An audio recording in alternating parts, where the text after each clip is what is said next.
أعوذ بالله من الشيطان الرجيم. بسم الله الرحمن الرحيم. بسم الله الرحمن الرحيم. السلام عليكم ورحمة الله وبركاته. الحمد لله المتفرد لربوبية وألوهية، وأشهد أن لا إله إلا الله وحده لا شريك له، وأشهد أن محمدا عبده ورسوله بعثه الله إلى الناس كافة بالتوحيد والشريعة السمحة، صلوات ربي وسلامه عليه وعلى آله وأصحابه ومن تبعه بإحسان إلى يوم القيامة. وقال الله تعالى في كتابه الكريم: يا أيها الذين آمنوا اتقوا الله حق تقاته ولا تموتن إلا وأنتم مسلمون. وأن أصدق الحديث كتاب الله، وخير الهدى هدى محمد صلى الله عليه وسلم، وشر الأمور محدثاتها، وكل محدثة بدعة، وكل بدعة ضلالة، وكل ضلالة في النار. Ma'asyiral muslimin rahimani wa rahimakumullah. Alhamdulillah, malam hari ini kita dikumpulkan oleh Allah dalam majelis yang mulia ini, majelis yang membahas tentang ilmu-ilmu Allah, wasilah untuk mendekatkan diri kepada Allah. Kita mempelajari tentang, bisa dikatakan, dasarnya Islam. Jadi kita mempelajari sebuah kitab yang disusun oleh Al-Imam Abu Zakaria Yahya bin Syaraf An-Nawawi rahimahullah ta'ala. Beliau memilih 42 hadis di antara sekian banyak hadis, yang mana ini adalah merupakan, bisa dikatakan, intinya Islam, ya ini. Barang siapa yang ingin mengenal Islam, maka pelajarilah hadis-hadis ini. Kita sudah sampai pada hadis ke 30, jadi tinggal 12 hadis lagi insya Allah selesai setelah Ramadan. An Abi Tha'labah Al-Hushani, yaitu Jurthum bin Nashir radhiyallahu anhu, ani Rasulullah sallallahu alaihi wasallam qala. Jadi hadis ini diriwayatkan oleh Abi Tha'labah. Beliau mengatakan bahwasanya Nabi bersabda, "Innallaha farada faraidha fala tudayyi'uha." Sungguhnya Allah mewajibkan beberapa kewajiban-kewajiban, maka jangan ditinggalkan. Jadi yang pertama ini, Allah memberikan kewajiban, jangan ditinggalkan. Wa hadda hududan fala ta'taduha. Kemudian yang kedua, Allah memberikan batasan-batasan, ada aturan-aturan, fala ta'taduha, jangan dilanggar. Jadi kewajiban jangan ditinggalkan, ada aturan jangan dilanggar. Wa harrama asya'a fala tantahikuha. Dan Allah mengharamkan, yang ketiga ini, Allah mengharamkan beberapa perkara, ini jangan kamu lakukan, jangan dilanggar. Yang keempat, wasakata an asya rahmatan lakum ghairu nisyanin fala tabahatsu anha. Yang keempat ini, ada beberapa perkara yang Allah diamkan, tidak pernah dibahas oleh Allah. Bukan berarti Allah lupa. Jadi yang didiamkan oleh Allah ini adalah rahmatan lakum, sebagai rahmat bagi kalian. Maka rahmat bagi kalian ini yang Allah tidak lupakan sebenarnya. Ini fala tabahatsuha, enggak usah dibahas. Kalau memang secara syariat ini enggak dibahas, enggak usah kita bahas. Jangan dibahas. Hadisun hasan rahu Daruqutni. Hadis ini adalah, menurut Imam Nawawi, hadis ini adalah hadis yang hasan, yang diriwayatkan oleh Imam Daruqutni. Tapi hadis ini dikritisi oleh beberapa ulama, bahwasanya hadis ini derajatnya bukan hasan tapi dhaif. Hadis dhaif karena hadis ini diriwayatkan oleh Ma'hul. Jadi sebelum Abi Tha'labah ini ada satu perawi yang namanya Ma'hul. Nah, Ma'hul ini tidak pernah mendengar langsung kepada Abi Tha'labah.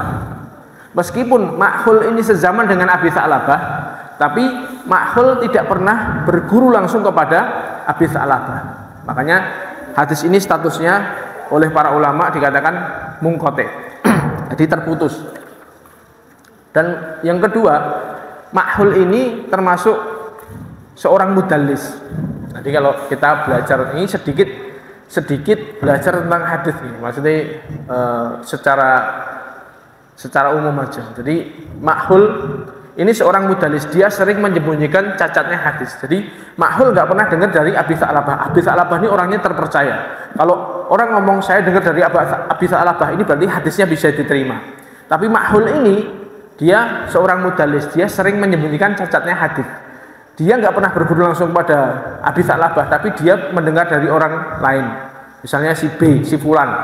Si Fulannya ini nggak disebutkan, karena kalau si Fulan ini disebutkan, hadisnya nggak terima, karena ini statusnya si Fulan ini orangnya kurang bisa terpercaya, sehingga ketika makhul mendengar dari Fulan, baru Fulan ini dari Abi Tha'labah, ini status hadisnya nggak bisa diambil, makanya disembunyikan. Yang si Fulan ini nggak disebutkan oleh makhul.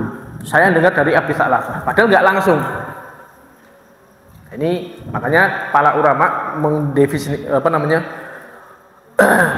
menempatkan hadis ini sebenarnya hadisnya dhaif. Karena terus kenapa Imam Nawawi menempatkan hadis ini dengan hadis hasan? Kok bisa Imam Nawawi memasukkan hadis yang dhaif ini sebagai hadis hasan? Dan kita tahu bahwasanya ilmu hadis itu agak jelimet. Jadi kalau kita mau sahih ini benar-benar orangnya, periwayatannya dari fulan ini betul-betul semuanya kualitasnya nomor 1. Jadi orangnya bisa dipercaya. Ini yang sahih, hafalannya kuat, terus benar tidak diragukan. Nah, yang kedua, derajat yang kedua ini namanya hadis hasan. Kalau hasan ini derajatnya di bawah sahih. Misalnya periwayatan dari fulan ini derajatnya di bawah yang pertama tadi, yang hafalannya nggak begitu kuat tapi tidak bermasalah, tidak sampai lupa-lupa, tidak sampai salah-salah. Yang terakhir ini adalah yang dhaif. Dhaif itu bisa dikatakan lemah. Jadi perawinya ada seorang yang mungkin wah ini hafalannya bermasalah ini. Ternyata kalau dia meriwayatkan mesti hadisnya nggak diterima. Ini dhaif. Nah, Imam Nawawi memasukkan hadis ini kena dalam hadis hasan karena beliau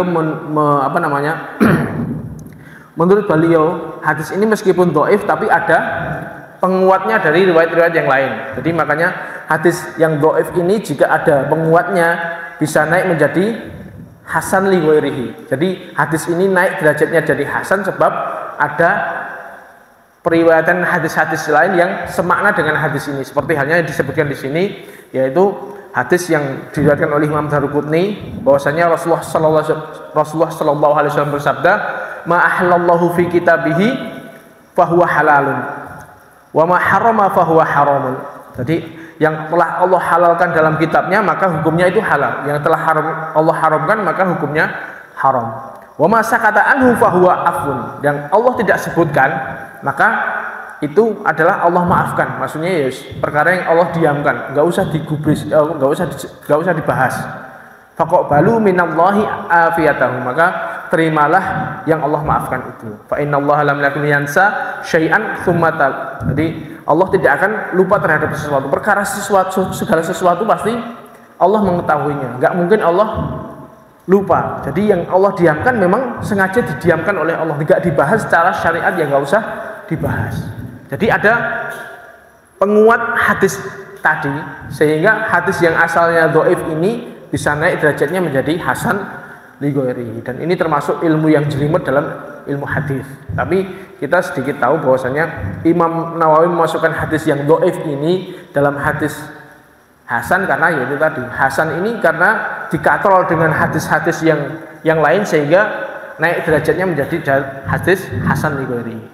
Seperti halnya kita tahu bahwasanya hadis dhaif kalau memang banyak syawahidnya, banyak periwayatannya, itu bisa naik menjadi hasan li ghairihi selama cacatnya ini tidak nemen, tidak parah-parah amat. Misalnya perawinya itu yang sangat pendusta misalnya, ini nggak bisa, meskipun dia dhaifnya dhaif jiddan, dhaif yang sangat dhaif, nggak bisa naik derajat menjadi hasan. Begitu juga hasan ini ketika banyak syawahidnya, banyak semodel dengan itu sehingga bisa naik menjadi sahih li ghairihi. Jadi ada sahih li dzati, ada sahih sendiri, ada sahih li ghairi yang asalnya hasan bisa naik derajat. Sama hadis ini dhaif asalnya, tapi karena ada beberapa periwayatan yang lain, maka bisa naik menjadi hasan li ghairihi. Ini sedikit tentang ilmu hadis, dan ini dalam Islam itu termasuk agama yang sangat perhatian terhadap masalah ini, masalah sanad ini. Jadi masalah sanad dari ini sangat diperhatikan. Ini tadi Makhul itu hidup sezaman dengan Abu Sa'labah, tapi dia nggak pernah berguru. Tidak ada satu periwayatan pun dalam biografinya Makhul ini pernah berguru langsung kepada Abu Sa'labah. Berarti dia pasti dengar dari orang lain ini dari Abu Sa'labah. Makanya kalau seperti itu dia nggak bisa diterima kecuali lafadznya haddatsani misalnya. Abu Sa'labah bercerita kepadaku misalnya. Makanya ini sebagai contoh ini. Jadi kemudian kalau kita termasuk salah satu ilmu yang sangat bermanfaat menjaga validitas sebuah berita ya seperti ini. Jadi Islam ini sangat menjaga masalah isnad. Makanya Ibnu Mubarak itu sampai mengatakan al-isnadu minad-din. Isnad itu termasuk bagian dari agama. Walaulal isnad laqala man syaa ma syaa. Kalau enggak isnad ini enggak diperhatikan, maka orang akan berkata semaunya. Orang akan mengatakan semaunya sendiri. Kalau ini isnadnya enggak diterima, enggak diteliti, maka orang akan ngomong seenaknya sendiri. Banyak seperti yang kita tahu bahwasanya hadis-hadis palsu itu banyak. Bahkan cerita-cerita loh yang kita sering dengar itu mungkin misalnya cerita legenda ini asalnya dari mana? Nggak bisa kita teliti keabsahan ceritanya. Nggak, misalnya cerita Malin Kundan iki enek patunge misalnya, tapi siapa yang bisa mengkonfirmasi kalau cerita itu benar? Apakah dari mbah saya, dari fulan, nggak bisa. Makanya dalam Islam kalau ini agama, masalah agama yang disampaikan itu harus betul-betul diteliti validitas sebuah berita, dan ini tidak didapatkan selain Islam. Bahkan dalam Islam sendiri yang ketika ini diabaikan itu juga nggak bisa dijadikan cerita. Seperti halnya misalnya ada orang cerita Wali Songo termasuk Kali Sunan Kalijogo itu untuk mendapatkan derajat kewalian dia bertapa di pinggir sungai selama 40 hari. Orang mangan, orang ngombe, ora salat barang berarti. Kemudian sampai badannya lumutan, kemudian dia diangkat jadi wali. Cerita seperti ini loh, siapa yang bisa mengkonfirmasi? Apakah ada sanadnya, untaian sanadnya? Nggak ada. Makanya nggak bisa dipercaya. Apakah mungkin wali Allah diangkat tanpa dia sholat? Ini apakah benar seperti itu? Terus misalnya Habib Fulan ini begini. Cerita seperti itu banyak beredar di masyarakat, tapi nggak ada satupun cerita, nggak ada satupun yang bisa menguatkan cerita tersebut. Makanya bisa dianggap cerita ini cerita khurafat. Sama seperti halnya agama-agama yang lain, misalnya semua agama samawi, kitab Taurat, Injil, ini tidak ada satupun untaian sanad yang bisa menguatkan kitab mereka, sehingga isinya kadang ngawur-ngawur. Makanya tidak ada satupun. Kalau Islam sangat memperhatikan masalah ini, sehingga validitas sebuah cerita, validitas sebuah hadis, bahwasanya Nabi mengatakan begini, ini berarti betul-betul valid, karena sampai kepada Imam Bukhari misalnya, Imam Bukhari meriwayatkan seperti ini, dari Imam Bukhari sampai kepada Nabi itu ada 8 sampai 13 periwayatan. Rawinya ini masing-masing biografinya bisa diteliti sehingga bisa dikatakan oh ini valid betul. Makanya kita harus memperhatikan masalah ini, sehingga ini termasuk ilmu hadis. Ilmu hadis ini termasuk ilmu yang sangat, bisa dikatakan ilmu yang sangat susah. Tapi dengan demikian itu menjaga Islam ini masih tetap murni seperti aslinya. Karena tanpa hal itu, ya itu tadi, orang akan berkata semaunya sendiri, bikin hadis-hadis palsu. Kemudian tentang isi daripada hadis ini, jadi sana bahwasanya menurut hadis yang ke-30 ini, Hukum Allah itu dibagi menjadi 4. Ada namanya al-faraid, yaitu kewajiban. Seperti sabda Nabi yang pertama, innallaha faraid fala tudayyi'uha. Allah memberikan beberapa kewajiban kepada kalian, maka jangan ditinggalkan. Jadi tadi yang Allah wajibkan kepada hambanya apa? Yang paling wajib yaitu dibebankan kepada hambanya, yaitu 5 rukun Islam secara yang ibadah lahiriah, yaitu syahadat, sholat, zakat, puasa, dan juga haji. Ini kewajiban yang Allah bebankan kepada hambanya, jangan ditinggalkan. Kalau kita ingin menjaga Islam kita, jangan pernah meninggalkan 5 perkara ini.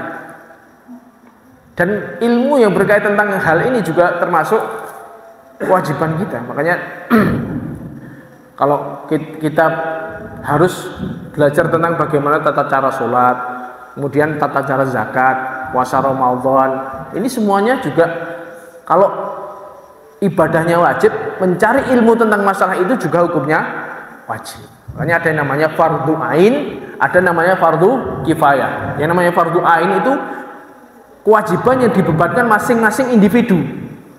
Kalau seseorang itu ilmu dibebankan tentang rukun Islam ini, tadi sholat 5 waktu, puasa Ramadan, zakat dengan berbagai macamnya itu, kemudian haji, berarti kan ini kewajiban yang pokok.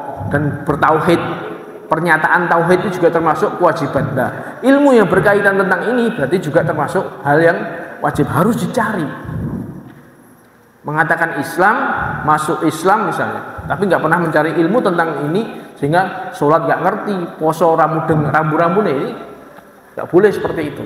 Ini yang fardu ain. Juga tentang ilmu-ilmu yang kita pengen melakukan ibadah tersebut. Misalnya orang itu mau nikah, misalnya mau talak dan juga khulu, ini berkaitan ya. Nikah, kemudian talak dan juga khulu. Ini kan berkaitan. Nah, seseorang mau menikah berarti dia diwajibkan untuk mempelajari tentang nikah itu, sehingga ketika dia betul-betul mengarungi bahtera rumah tangga itu sudah tahu ilmunya, jangan ngawur. Sehingga ilmu kalau mau nikah berarti dia wajib mempelajari ilmu tentang fikih nikah misalnya. Ini contoh tentang fardu ain. Jadi fardu ain itu seperti itu. Jadi perkara-perkara yang diwajibkan atas kita, ya kita harus belajar ilmunya. Kita mau umroh mau haji, ya biar kita ngerti, ya belajar tentang manasik ini jadi wajib bagi kita yang pengen umroh dan haji. Contoh seperti itu. Jadi ada namanya fardu ain, yaitu kewajiban yang dibebankan atas masing-masing individu, terutama yaitu tadi 5 rukun Islam ini jangan sampai ditinggalkan, ibadahnya maupun kita berusaha memperdalam ilmu tentang rukun Islam ini. Dan juga itu tadi ibadah yang ingin kita lakukan, mempelajari ilmu tentang itu juga wajib. Kemudian ada namanya fardu kifayah. Fardu kifayah itu yaitu kewajiban yang ketika sudah sebagian mengerjakan, maka sudah gugur kewajiban itu bagi yang lainnya. Contohnya misalnya sholat jenazah. Ketika di situ ada wilayah kaum muslimin, sudah ada sebagian yang nyolatin, ya sudah. Yang datang telat, ya dia sudah tidak kewajiban untuk mensolatkan jenazah tersebut. Jadi tidak perlu misalnya kayak sholat gaib, karena di situ sudah ada yang menyolatkan, kecuali seperti halnya Raja Najasyi yang diriwayatkan yang di Habasyah itu, yang dia beriman sendirian, sedang seorang raja yang dia beriman sedangkan rakyatnya Nasrani semua. Jadi ketika dia meninggal tidak ada yang ngurusi jenazahnya secara Islami, sehingga Nabi yang di Madinah waktu itu ngajak para sahabatnya untuk sholat jenazah untuk Raja Najasyi. Nah, kalau ini sudah misalnya di sini sudah ada yang ngurusin jenazahnya, ya sudah, yang kewajiban sholat jenazah bagi sebagian, bagi yang lain yang ya sudah tidak wajib lagi, sudah tidak wajib dan lain sebagainya. Jadi Seperti halnya ilmu-ilmu yang yaitu tadi, misalnya ilmu-ilmu yang bermanfaat bagi kaum muslimin, ilmu kedokteran yang di situ bisa menjaga kestabilan kesehatan kaum muslimin. Ya ketika sudah ada yang belajar kedokteran ya sudah, berarti yang lain sudah tidak wajib lagi. Bagaimana cara menjaga kaum muslimin perekonomiannya, berarti harus ada ahli-ahli ekonomi misalnya. Yaitu ketika belum ada, harus wajib ada yang belajar tentang bagaimana menjaga kestabilan ekonomi kaum muslimin. Tapi ketika sudah ada yang belajar di situ, sudah ada yang ahlinya, ya sudah, berarti yang lain sudah tidak wajib lagi. Namanya fardu kifayah. Dan namanya fardu ain, fardu kifayah. Paham ya? Secara sekilas mawon. Kemudian kita harus tahu betul bahwasanya secara pahala itu jelas mana yang pahalanya lebih besar. Fardu ibadah-ibadah wajib itu jelas lebih besar nilai pahalanya dibandingkan ibadah-ibadah sunnah. Makanya di sini jangan salah prioritas. Yang namanya sholat wajib 5 waktu dibandingkan dengan semua sholat-sholat sunnah, pahala yang paling besar yang Allah berikan itu pasti adalah pahala sholat wajib. Makanya jangan salah prioritas. Dia yang mempengaruhi sholat malam semalam suntuk misalnya, dari jam 2 malam sampai jam 4 dia sholat, kecapean tidur, orang sholat subuh, itu kualik seperti ini. Meskipun dia sholat paling afdol setelah sholat wajib adalah sholat lail, tapi jangan sampai meninggalkan sholat yang wajib. Sama kita memberi nafkah kepada anak istri itu hukumnya wajib. Adapun sedekah sunnah, berikan sedekah kepada santunan kepada anak yatim, kepada orang-orang yang membutuhkan, itu hukumnya sunnah. Jangan sampai ini salah prioritas. Yang wajibnya ditinggalkan justru malah dia lomo nanggone wong, nanggone keluargane pelit. Ini enggak boleh. Justru malah yang paling utama diusahakan kewajiban yang paling pokok yaitu memberi nafkah kepada anak istri. Kebutuhan pokok loh ya, kebutuhan pokok. Bukan kok tuku mas-masan, tuku mobil, itu bukan pokok. Jangan sampai kita pelit terhadap sedekah gara-gara dia aku cek butuh iki ya. Nuruti butuh ra nek enteke. Tapi bukan itu maksudnya, tapi yang penting kewajiban pokoknya ini, nafkah pokoknya ini sudah terpenuhi, baru kepada yang lain. Dia masih ada sisa harta ya kasihkan kepada pondok-pondok, kepada fakir miskin, kepada anak yatim. Ini prioritasnya seperti itu. Jangan salah prioritas. Karena yang wajib itu lebih afdol daripada yang sunnah.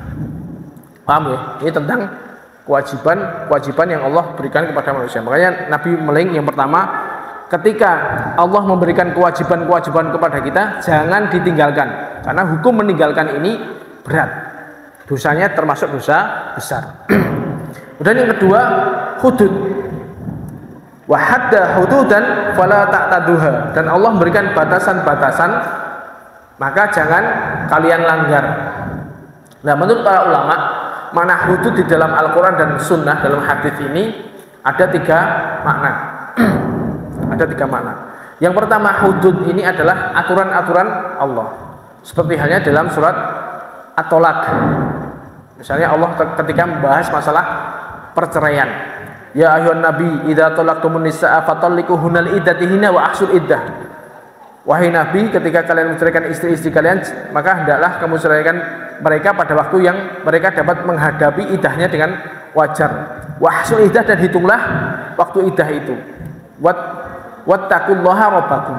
Nah, kemudian di akhir ayat, watilka hududullahi wa may yata'adda hududallahi faqad dzalama nafsah. Jadi ini adalah hudud Allah. Ini adalah aturan-aturan Allah. Jadi ketika menurut ayat ini, ketika seorang ingin menceraikan istrinya, maka dia harus mengikuti aturan talak yang benar. Jangan sampai mentalak istri dalam kondisi istri sudah digauli. Jadi kalau aturan yang benar, kalau kita mau menceraikan istri itu harus betul-betul istri itu sudah selesai waktu haidnya, dan juga belum digauli. Jadi ketika kita pas lagi breng, lagi emosi-emosian, tahan dulu emosinya. Nunggu kalau betul-betul pengen nyeraikan istri, harus di saat yang tepat, yaitu ketika istri sudah selesai haidnya, dan kita belum menggauli istri. Jadi betul-betul masih rahimnya itu bersih. Nah, ini waktu yang tepat untuk menceraikan istri.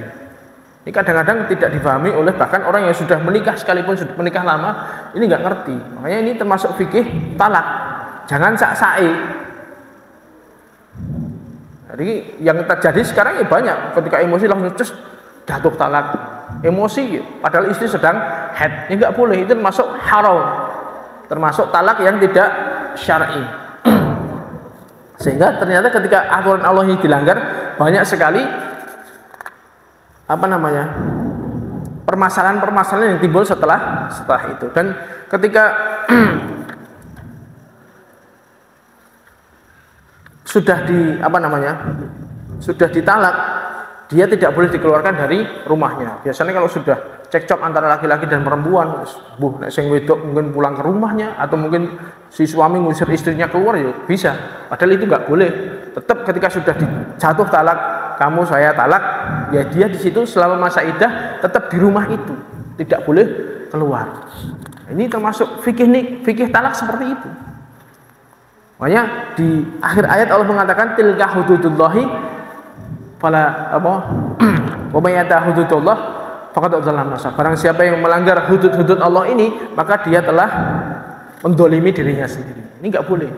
Seperti halnya surat dalam surat Al-Baqarah itu. At-talaqu marratan fa imsakum bima'rufin aw tasrihum bi ihsan. Tolak yang bisa ditalak, yang bisa dirujuk kembali itu cuma 2 kali. Kamu saya talak misalnya, sekali. Ternyata dirujuk lagi. Kemudian suatu saat ada masalah lagi, kamu saya talak. Kemudian itu masih ada kesempatan rujuk lagi. Itu cuma 2 kali dok. At-talaqu marratan. Tolak yang bisa dirujuk itu cuma 2 kali dok. Ketika sudah 3 kali sudah talak habis ini sudah. Nggak bisa dirujuk lagi kecuali istrinya itu nikah dengan orang lain dan dia sudah digauli oleh suami tersebut, kok cerai lagi, ya baru boleh kita nikahi lagi. Tapi kalau enggak, wis sudah nggak bisa. Talaknya sudah habis. Jadi Allah menjelaskan dengan ayat ini, maksudnya ketika seseorang suami itu menceraikan istrinya, dia harus betul-betul mengetahui fikihnya itu tadi. Jadi ketika 2 kali fa imsakun bima'rufin aw tahsrihum bi ihsan, ketika sudah dirujuk kembali, betul-betul bagaimana caranya perlakuan suami kepada istri itu harus lebih baik lagi. Kalau nggak bisa, ceraikan dengan cerai yang baik-baik. Nah, ini kan berarti kan aturan-aturan Allah itu dibuat sedemikian rupa agar ini bisa baik. Tapi yang terjadi karena orang ini banyak yang nggak ngerti masalah seperti ini, banyak sekali masalah yang timbul ketika terjadi perceraian. Sebuah mudeng masalah, penting emosi breng ini langsung wis tak pegat weh. Dan nggak ngerti fikihnya, akhirnya yang perempuan balik ke rumah orang tuanya, kadang-kadang si perempuan diusir, akhirnya banyak masalah yang timbul setelah itu. Hubungan antara mantan suami dengan mantan istri itu banyak yang tidak rukun. Padahal kalau kita simak bagaimana sahabat dulu, zaman dulu banyak sekali banyak kasus perceraian di antara mereka. Tapi nggak ada yang ribut-ribut kayak orang zaman sekarang ini, nggak ada. Antara si fulan dengan si fulanah, dulu suami istri kemudian cerai. Sekarang nggak ada yang rame-rame, itu nggak ada. Bahkan dia hubungannya dengan mantan istrinya masih baik, karena itu tadi mengikuti fikih ini. Makanya tilka hududullahi fala ta'taduha. Ini adalah aturan-aturan Allah, jangan dilanggar. Makanya dalam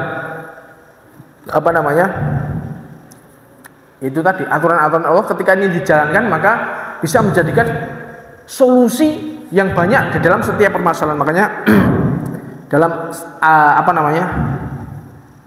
akhir ayat kedua itu, wa may yattaqillaha yaj'al lahu makhrajan. Jadi barang siapa yang bertakwa kepada Allah, maksudnya dia ketika itu tadi mau bercerai, mau rujuk, itu menggunakan fikih yang benar dengan tata cara yang benar, maka akan banyak jalan keluar yang Allah berikan kepada kedua orang tersebut. Banyak jalan keluarnya, banyak solusi di dalam semua permasalahan mereka, baik yang laki-laki maupun perempuan. Meskipun mereka cerai seandainya, pasti Allah banyak memberikan solusi. Nah sekarang yang terjadi nggak gitu, karena nggak ngikutin aturan dari Allah, akhirnya terus begitu rame masalahnya tuh banyak sih, masalah harta lah, masalah gontok-gontokan, masalah anak, gontok-gontokan masalah. Ini terjadi karena apa? Kurangnya pengetahuan masalah seperti ini. Ini yang harus diketahui oleh kaum muslim. Makanya itu tadi, tilka hududullahi fala ta'taduha. Ini adalah aturan-aturan Allah, jangan dilanggar. Kalau kita pengen rumah tangga baik ya ikuti aturan-aturan ini. Seperti halnya lagi dalam surat dalam ayat waris misalnya. Yusikumullahu fi auladikum lidzakari mithlu hadzil unthayain, sampai berapa ayat itu? Satu halaman, terus apa namanya, sebaliknya lagi ini halaman segini. Jadi banyak ayat itu, beberapa ayat itu tentang bahwasanya aturan waris dari Allah itu seperti ini. Anak laki-laki perempuan, yang laki-laki 2 bagian, anak perempuan 1 bagian. Kalau nggak punya anak berarti warisannya untuk bapaknya, ibunya dapat 1/3. Kalau punya saudara perempuan misalnya, maka ibunya dapat 1/6 setelah apa namanya utangnya dilunasi dan juga kewajiban-kewajibannya dilunasi. Kalau misalnya suami istri ini, sing suami misalnya punya anak, suami ditinggal istrinya, dia punya anak, maka suaminya dapat 1/4, kalau nggak punya anak dapat 1/2. Sama istri juga gitu. Ini berarti aturan-aturan Allah yang harus dikerjakan seperti itu. Banyak sekali sih. Ketika nggak punya jalur ke atas, jalur ke bawah, punyanya jalur ke samping, punya saudara, itu saudara seibu punyanya, itu aturannya 1/3. Kalau orangnya lebih dari 2 dapat 2/3. Nah ini kan beberapa aturan ini Allah kemudian menutup ayat tersebut, tilka hududullah. Ini adalah aturan-aturan Allah. Wa may yuti'illah wa rasulahu yudkhilhu jannat. Barang siapa yang taat kepada Allah, taat kepada Rasulnya dengan aturan-aturan itu, aturan tentang waris itu, maka Allah akan memasukkan ke dalam surga. Berarti aturan-aturan yang Allah buat ini jangan dilanggar. Ketika ada yang meninggal, pembagiannya harus sesuai dengan aturan ini. Jangan ngikutin aturan yang lain. Soalnya banyak sekarang ini nggak ngikutin aturan agama. Pauman laki-laki perempuan bagiannya sama, sementing ini status si anak bagiannya podo. Karena dia melanggar aturan Allah, pasti ada kesulitan yang timbul dari sisi ini. Padahal kalau dia mau ngikutin aturan dari Al-Quran, laki-laki 2 bagian, perempuan 1 bagian misalnya, semuanya ngikutin dari Al-Quran, maka di situ ada hikmah-hikmah yang besar. Dan ada ancamannya di balik peraturan ini. Jadi ini aturan yang Allah buat, jangan dilanggar. Berarti ini makna yang pertama, hudud adalah aturan-aturan. Makna yang kedua, hudud itu maksudnya larangan. Hududullah maksudnya larangan. Seperti halnya dalam surat Al-Baqarah tentang puasa itu. Allah berikan uhilla lakum lailatus siyami rafathu ila nisaikum. Jadi Allah dihalalkan bagi kalian di malam hari bulan puasa untuk menjima istri kalian. Terus wala tubashiruhunna wa antum akifuna fil masajid. Banyak itu aturan banyak. Jadi ketika puasa begini. Kemudian di menjelang akhir ayat itu Allah menutupnya tilka hududullahi wala taqrabuha. Ini adalah aturan-aturan Allah, jangan dilanggar. Kalau puasa ya jangan menjima istrinya, dan ketika itikaf jangan menjima istri. Nah, ini aturan-aturan Allah jangan dilanggar. Jadi hudud ini maksudnya adalah larangan-larangan Allah. Allah melarang begini, Allah melarang begini, jangan dilanggar. Ini makna yang kedua dari hudud. Menurut para ulama ada ayat yang hudud ini maksudnya larangan.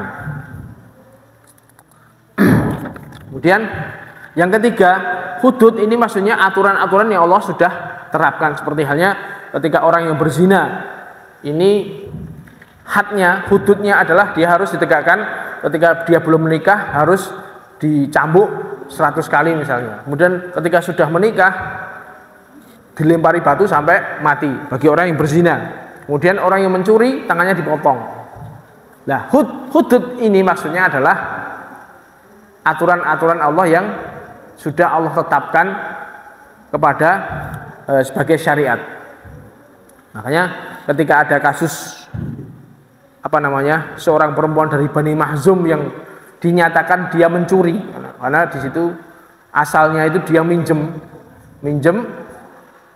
tapi dia nggak ngaku bahwa dia telah minjem, makanya di situ dihukumi nyuri. Bukan berarti dia ngambil, bukan, tapi dia minjem. Ketika sudah dikonfirmasi dia nggak ngaku bahwa dia telah minjem dan dibuktikan dia bersalah, sehingga dengan nilai barang yang dia pinjam itu, yang dia statusnya dia curi itu, dia harus dipotong tangannya. Seorang perempuan dari Bani Mahzum itu termasuk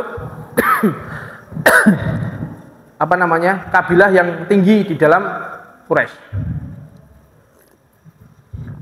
Makanya sebagian orang-orang Quraisy itu bingung. Wah, ini ditegakkan hudud itu bisa memalukan Bani Mahzum ini. Coba siapa yang bisa ngomong kepada Nabi, Mbok, jangan dipotong tangannya. Karena menurut aturan Allah, kalau perempuan siapapun dia, kalau dia mencuri harus dipotong tangannya. Mbok coba dinego sama Nabi itu loh. Siapa yang bisa ngomong sama itu? Coba kamu ngomong sama Usamah bin Zaid. Usamah bin Zaid itu adalah cucu kesayangan Nabi. Barangkali dia bisa nego sama Nabi. Makanya Usamah betul-betul menyampaikan permintaan mereka agar perempuan Bani Mahzum ini jangan dipotong tangan, diganti hukuman yang lain aja. Terus begitu Usamah ngomong sama Nabi, Nabi marah besar.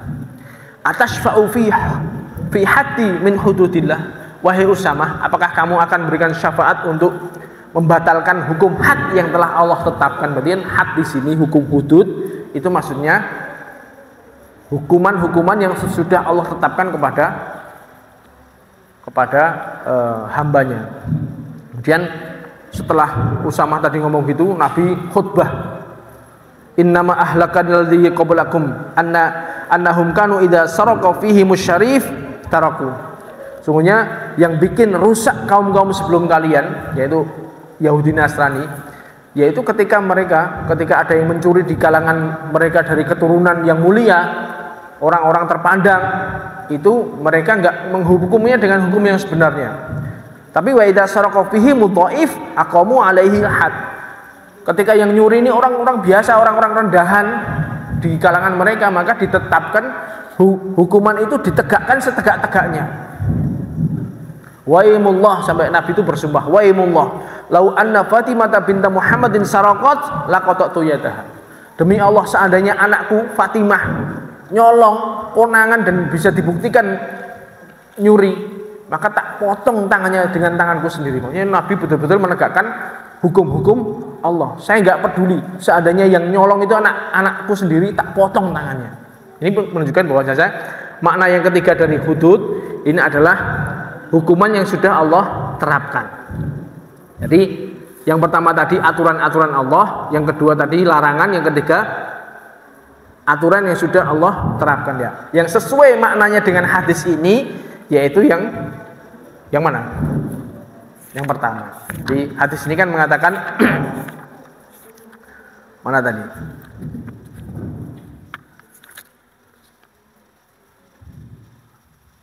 Wa hadda hududan fala ta'taduha, dan Allah memberikan batasan-batasan, memberikan aturan-aturan, maka jangan dilanggar. Ini ketika Allah sudah menerapkan batasan-batasan, jangan dilanggar. Jadi makna yang itu tadi, yang pertama maknanya. Jadi ketika ada kewajiban jangan ditinggalkan, yang ketika ada batasan-batasan Allah, peraturan-peraturan dari Allah jangan dilanggar. Kemudian yang ketiga al-muharramat, yaitu perkara-perkara yang diharamkan oleh Allah. Wa harrama asya'a fala tantahikuha. Allah mengharamkan perkara-perkara, maka jangan kalian melanggarnya. Makanya di situ banyak sekali keharaman-keharaman yang Allah sebutkan dalam Al-Qur'an dan juga Al-Hadis. Makanya di situ ketika sudah ada nasnya tentang larangan itu, ya kita tinggalkan sejauh-jauhnya. Jangan kita ngikuti hawa nafsunya, karena itu tadi larangan ini arahnya sudah jelas, pasti membawa ke dalam neraka. Meskipun larangan ini biasanya sesuatu yang menyenangkan, rata-rata menyenangkan.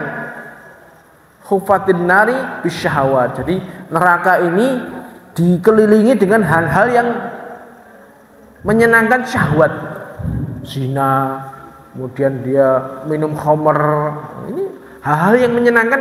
Hawa nafsu ini nggak kuat, dia akan terjerumus ke dalamnya. Makanya ketika sudah Allah terapkan larangan ini, jauhi sejauh-jauhnya. Yang ketiga, ini tadi, berarti ketika Allah sudah mengharamkan sesuatu, jauhilah. Kemudian yang keempat, ini al-maskutu anha. Jadi perkara-perkara yang Allah diamkan, yang tidak dibahas oleh Allah. Wasakata an asya'a rahmatan lakum ghairu nisyanin fala tabhasu anha. Ada perkara-perkara yang Allah tidak jelaskan secara rinci, tidak jelaskan secara jelas hukumnya, dan ini adalah rahmat Allah bagi kalian, bukan karena Allah lupa. Nah, ketika ada perkara yang seperti itu Allah diamkan, ojo dibahas, wis to. Jadi segala perkara-perkara kan jelas, ada yang Allah halalkan, ada yang Allah haramkan, ada yang Allah diamkan. Ini juga perkara yang Allah diamkan, ini kita nggak usah bahas. Seperti halnya yang dicontohkan oleh Syekh Utsaimin rahimahullah tentang hukum rambut misalnya, tentang bulu rambut, hukum rambut dan bulu yang ada di dalam tubuh kita. Ini perkara sepele, termasuk perkara sepele. Ada rambut-rambut atau bulu-bulu yang Allah perintahkan untuk kita pelihara. Seperti halnya bulu alis. Ini ada larangan khusus, nggak boleh nyukur bulu alis. Jadi ini ya harus dibiarkan aja. Dan juga jenggot. Jenggot bagi kaum laki-laki ini termasuk sebuah perintah khusus. Ada perintah khusus, panjangkanlah atau biarkanlah jenggot dan cukurlah kumis. Berarti ini memanjangkan jenggot termasuk hukumnya Allah perintahkan untuk membiarkannya. Jadi bulu ini termasuk sesuatu yang Allah perintahkan untuk dipanjangkan.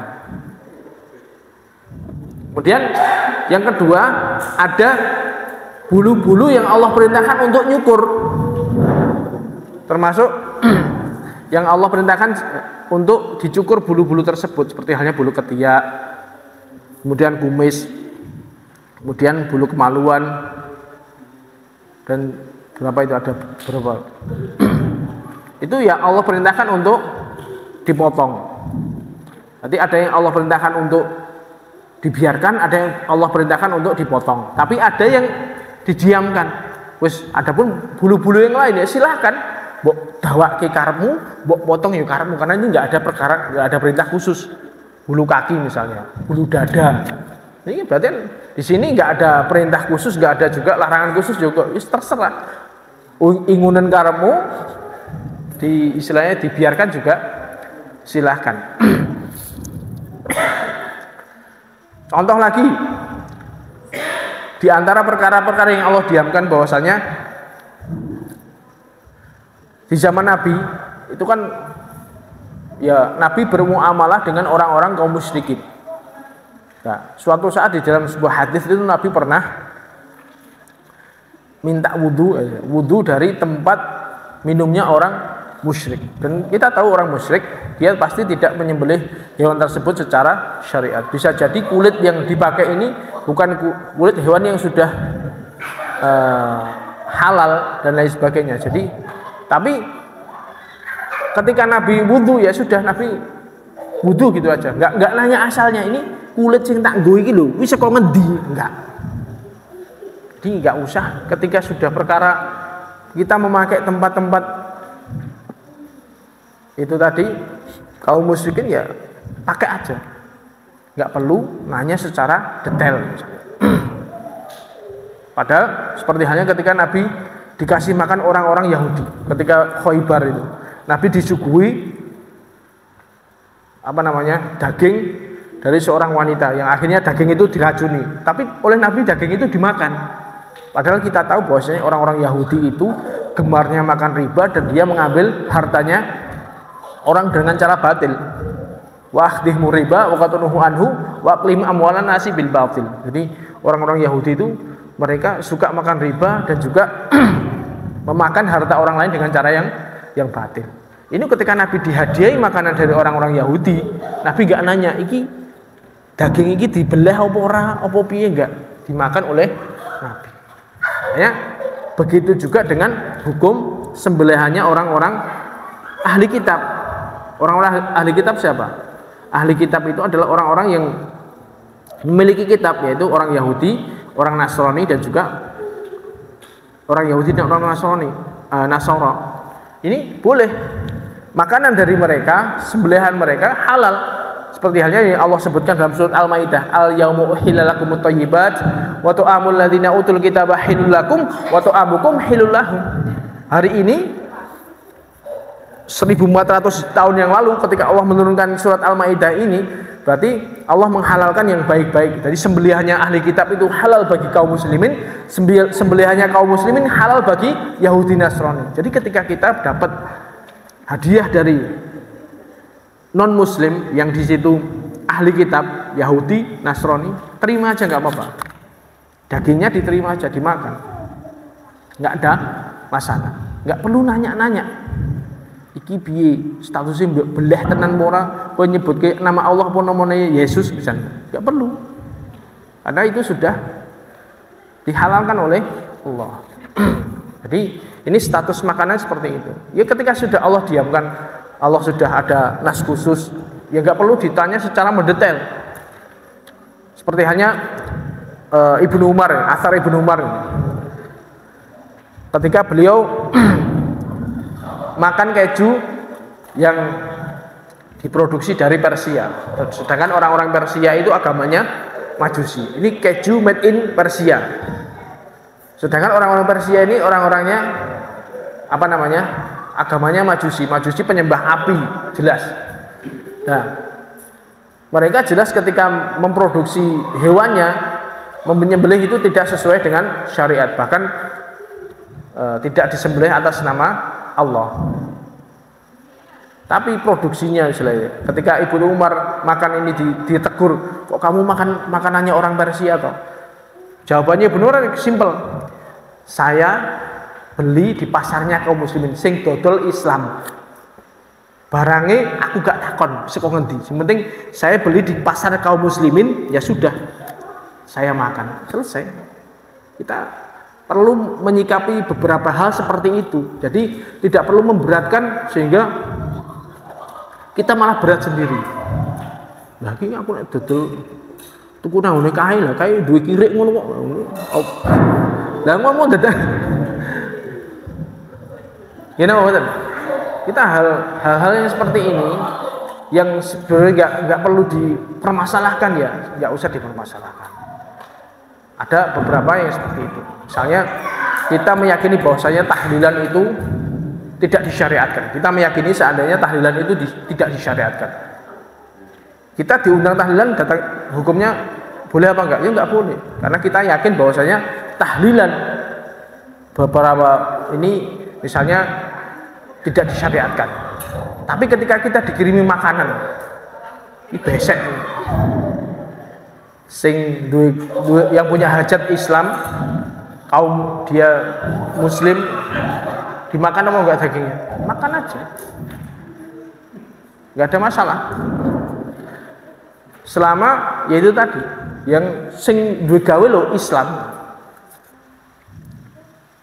Umpam dadak kita bingung gitu. Ya sudah, makan aja. Daripada di gua malah kayak sopo kan. Paham ya? Kalau kita datang ke acaranya itu nggak boleh, tapi ketika dikasih makanannya sudah diambil aja, nggak ada masalah. Paham ya? Jadi ada beberapa hal yang sebenarnya tidak perlu ini didiamkan oleh Allah, ya tidak perlu kita sampai mendetail. Justru ketika kita menanya-nanya dengan detail itu akhirnya memberatkan kita sendiri ketika hidup di negara non muslim. Kangelan. Jadi ya yang cara mensikapinya benar ya sudah. ketika sembelihannya ahli kitab Yahudi Nasrani ini halal bagi kita, apalagi sembelihannya kaum muslimin, kecuali kalau kita melihat dengan mata kepala sendiri bahwasanya prosesnya itu tidak sesuai dengan syariat. Orang dibeleh misalnya, digerundung gendong misalnya, terus kita tahu ya ojo di mana. Tapi ketika kita nggak tahu, ya sudah, sembelihnya kaum muslimin, dagingnya kaum muslimin, dan juga ahli kitab halal bagi kita, meskipun digunakan acara-acara yang tidak sesuai syariat. Karena kita nggak mungkin ketika itu tadi oh yo dagingnya mesti itu kurang pasar yo, nggak mungkin misalnya mau adakan tahlilan ini disembelih atas nama mayat, nggak mungkin. You know, betul. Itu tadi sesimpel itu aja. Paham ya? Insyaallah itu yang bisa kita sampaikan pada pengajian malam hari ini. Wabillahi taufik wal hidayah. Subhanakallahumma wa bihamdika asyhadu an la ilaha illa anta astaghfiruka wa atubu ilaik. Assalamualaikum warahmatullahi wabarakatuh.